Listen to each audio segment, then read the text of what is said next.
Hello and welcome to the Auditing Antics podcast. So today, Michelle, we're going to jump right in. We're going to be doing our live Q&A. I know a lot of times people like these episodes to see our thoughts on what's happening out there in the industry related to coding and auditing. So why don't Mhm. you go ahead and start us off with the first question? Okay, so our first question asks, how should I approach the scenario when one of our providers that refuses to document a physical exam? He is a urologist and is always documenting patient deferred and no organ systems examined. That's really interesting. Yes, He and he never checks prostate. I know. Well, I see this happen a lot with urology and also with GYN, where same thing, if the patient doesn't want a urological exam or a gynecological exam, the practitioner thinks, oh, I can just say that they deferred it and then I don't have to do it. But that's not the way that it works. And from a coding and a compliance perspective, we have to remember that that's, first of all, not the only organ system. So we still need to know, even if you're not hands-on examining, we need to know what it is that you did notice and examine about the patient, which a Yeah, lot of that can be done visually. But we have to think to the guidelines as well, because people will say that, for example, with the new E&M guidelines, it says that it's the history and or exam, and it's up to the clinician to determine what they're going to put in there. But a couple of things that really impact this is, first of all, the payer's perspective when they're saying they do want to see a physical exam. Nobody said you don't have to do this anymore. It just doesn't have to be to the standards and the bean counting that we did previously.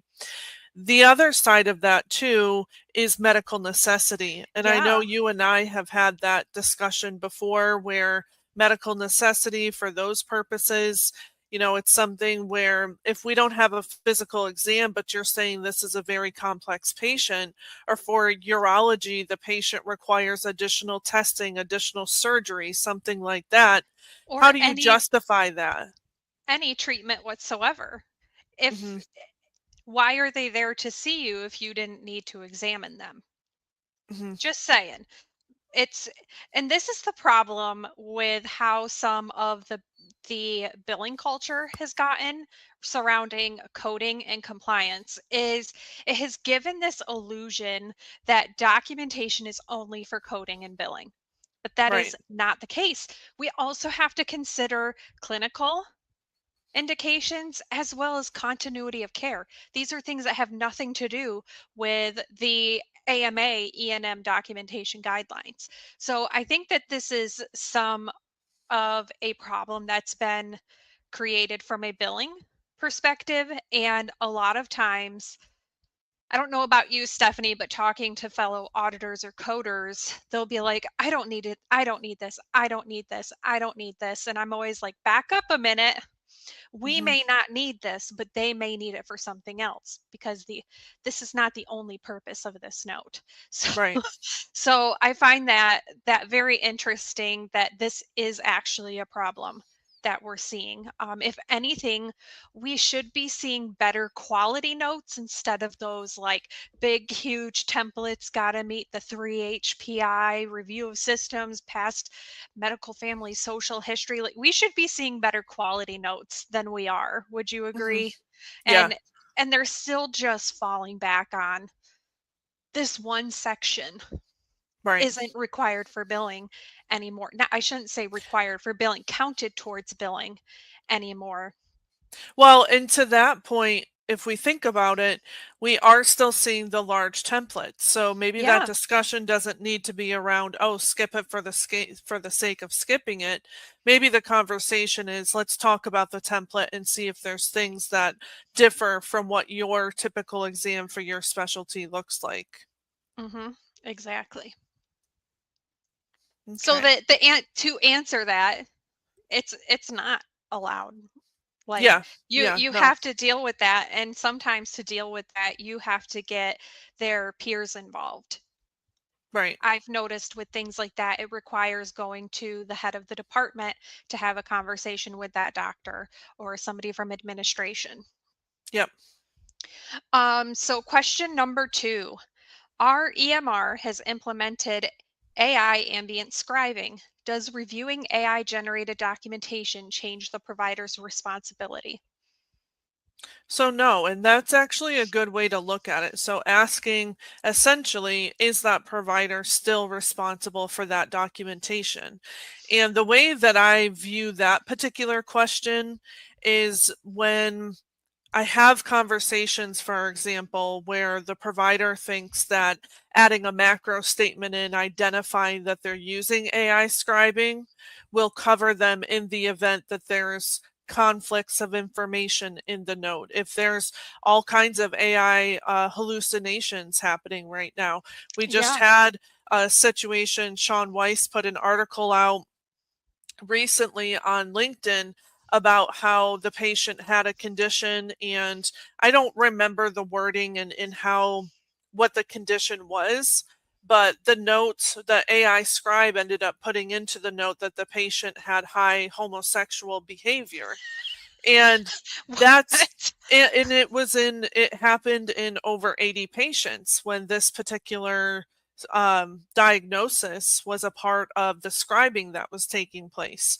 So when those things go in there, when there's flat out wrong information, when it's coding in, you could be talking to a patient, for example, about a glucose level, and it's going to diagnose them as diabetic with a full Mm-hmm. treatment plan for diabetes. What Yep. if, from that perspective, the physician wasn't discussing diabetes yet? What if they were just talking about a lab value or ordering a particular lab? It's happening in different ways, and obviously, every conversation with a patient's going to be different, so we can get all Mm-hmm. these mixes of differing outcomes from AI. But at the end of the day, it is 100% that treating practitioner's responsibility to re-review the note. Mm-hmm. We want to think back to the time of dictation, and I know in hospitals dictation's still happening on some level. Really shouldn't be, but we still have that happening. And remember, it's their responsibility to receive the document back, review it, attest to it, and sign off on it. And that's really the same process that we're going through here. It's just happening a lot faster and it's more automated. Mm-hmm. One really interesting thing about this AI ambient scribing, I was having a conversation with the provider that I see personally, and she has her own private, more so concierge medicine practice, but she also practices at a hematology oncology clinic. And she was telling me that they implemented this AI ambient scribing, and she said that this is exactly what it's doing. It's creating her notes based on listening to her conversations with the patient, but as she's reviewing it, it's diagnosing the patient with things that she has not diagnosed the patient with, making assumptions, and I'm going to call them assumptions because that's what they are. It's making those assumptions based on what she's talking about. So like you said, a lab value could be mentioned, a medication could be mentioned. Um, a symptom could be mentioned. So she actually does not care for the ambient scribing at all because she feels like it has added extra work into her documentation workflow because she has to, with a fine tooth comb, go through her patient's notes. Well, and that's a good point because what they actually have to take time to do, and not everyone knows how to do it or wants to do it, is sit there and train the system. So if you're not working with the system and training it, then those types of things are going to continue to happen. And Yeah, and they're there's not. I don't think that that's how this is being presented to the providers oh, at it's all. not. No, no. It's good to know that that's how to work with it. But not everybody's given the steps to do that No. through the vendor that they're working with for the Yeah. software. And that's really unfortunate. That's Yeah. going to create a lot of interesting things in our medical records here while that debacle gets worked out. Yes, exactly. hopefully not quite as pearl clutching as the example that you shared. But anyways, on to question number 3. A patient comes in for low back pain. During the visit, their blood pressure is elevated. The provider notes it, but tells the patient to follow up with their primary care physician. Does the elevated blood pressure count as another problem addressed? So this is a great question. And Michelle, I like to think of this now in terms of what AI would do with it too, right? Oh, they Because would count it. if we're reviewing, we're going to say, no, this doesn't count because the No. provider's not showing what they personally did to address it. If they Yeah. are saying follow up with someone else, they're saying, oh, I'm not giving you any instructions today. You go see the PCP and they'll take care of it for you. So the answer to the question is no, you don't count it towards that particular encounter because we don't have details showing what was thought through, how did it change the decisions that were made for treatment that day, how is that provider going to follow up? Obviously, they're not. They're saying to go to the PCP. So the answer is no, you won't use that. But continuing the AI conversation, it would absolutely pick that up and try to Oh, use yeah. that. I have seen that. I have worked auditing projects for these AI things where AI is involved. And Mhm. it's just crazy to me what we see come through with that. Whenever I have somebody giving pushback on that, what I always refer them to is in the 2021 E&M guidelines. I believe it's the 2023 revision is the most current, but they give a definition of problem addressed, Mhm. plain and simple. And in there it says that notation in the patient's medical record that another professional is managing the problem without additional assessment or coordination of care documented does not qualify as a problem being addressed. So deferring management to another provider is exactly that. Even Mhm. even though there it's saying like, I know sometimes we see in notes managed by urology. That applies as well. If you're not doing Right. anything with it and just telling me it's being managed by urology, then it's not a problem addressed. It shouldn't be reported on the encounter. You shouldn't be counting that towards your level of service, certainly. And I think that is a Right. huge issue. And I think one of the big drivers of that, Stephanie, is that acronym of MEET. The Yeah. dang acronym of MEET, because people would be like, well, they mentioned it. Right. They said Exactly. it's elevated. Yeah. And so you know what? MEET and problem addressed are not even related. Two totally different processes and functions of coding. So if Mhm. you're coding and you're not doing HCC, don't think about MEET. But even with HCC, you got to think beyond MEET too. But Right. anyways, I digress. Yes. Soapbox off.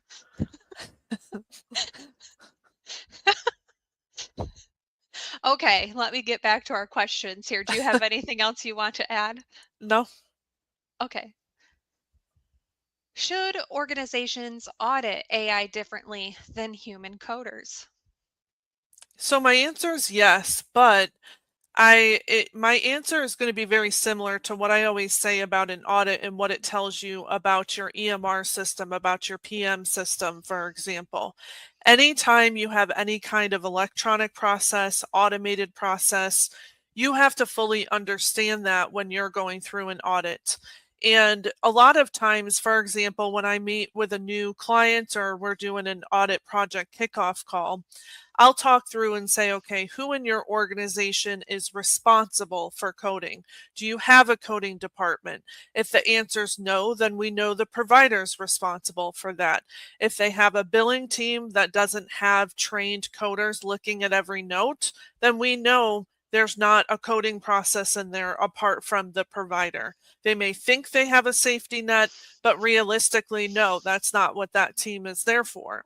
So after understanding that, you've got to understand the tools that are being used, the system that's being used.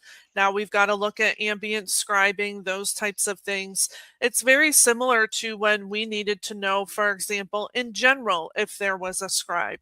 Sometimes the system would tell us that there was with a signature and timestamp, date and timestamp. Sometimes we would just find out through conversation. So with all of that, and anytime an audit is conducted, it's always my perspective that the findings are going to point to what needs improvement, education, change, and it's Mm-hmm. always going to be looking at the providers from a documentation standpoint, the person doing the coding, and all of the system processes that are involved.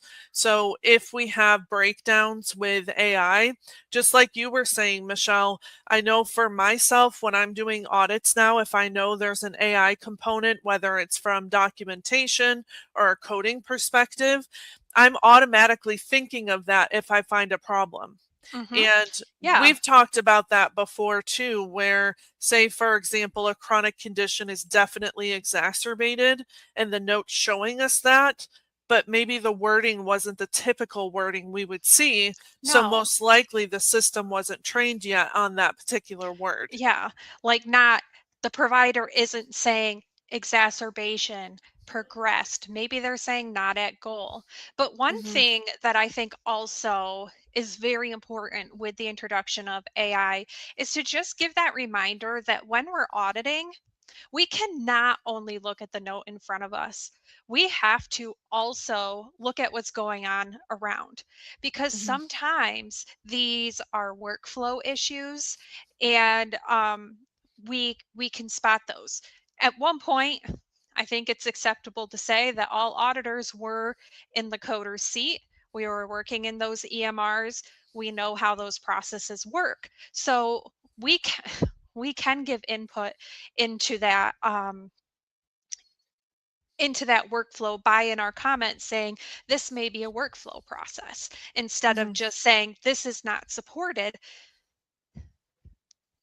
you Right. know it. And sometimes I have gotten the whole, well, this is what we're looking at, we have to only look at this note. And it's like, well, sometimes it goes beyond that, especially when we're looking at things like global days and things like this. I know you and I just had a conversation about something similar to this, where sometimes we have to look beyond the note to understand what's going on, and it can Right. uncover other issues that also affect compliance.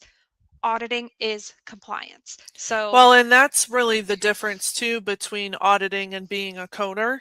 yes, With coding, you're looking more, with blinders on at what's happening. As an yes, auditor, the main difference is that you've got to look beyond. You have to be aware of yes. everything that's happening from, really should be from a regulatory standpoint, a compliance standpoint. When we look at the legal side, no, you're not the one who's going to jump in and fix that, but you're the one who's taking a look. So you've got to be aware of what's happening so you can Mm-hmm. start the conversations with other people. Okay, Yes. let's go ahead to the last question here, Michelle. Hang on one second. Okay. So this one says our EHR system automatically populates appointment start and stop times. Can providers use those default appointment times to support time-based E&M billing? So I think that's a great question because I actually am seeing this more as an issue with behavioral health services. So if there's an E&M that's being billed for medication management or for any other specialty on time or with psychotherapy, the problem is to me as a reviewer, that's telling me that's what you scheduled the patient for. That's not saying what time was actually spent. And I know from working with many clients that have similar systems that default in that way, that that is what's populating there. It's not Mm-hmm. the time that the provider's in the system, the time that the provider opens a new encounter and closes it. It's not tracking in that particular way specifically. It's just defaulting the fact that the patient was scheduled from 3 p.m. to 3:45 p.m. So if we're looking at, yes, it's got a start and stop time, we have a total time, but the heading of that time is appointment time. I'm not going to be able to use that because that's not telling me that you personally spent the time. Mhm. Yeah, that I think is kind of a slippery slope where if you start doing that, it's going to it's going to start creating some bad habits Hmm. and behaviors. I know for E&M purposes, the whole point of time-based billing is to document the actual time spent. Right. And in some cases, absolutely, I know there are some specialties where they'll come back and say, but they schedule us for 60 minutes at least, and that's at least what we take. Hmm. And you should be documenting the time that you confidently can say you spent on it. It's Right. not about, just about, over, approximately. It's what time did you actually spend. And if you're in that specialty where your your new patient visits are 60 minutes minimum, Hmm. then you can confidently say you spent 60 minutes, and that would be compliant. But And it's going to depend.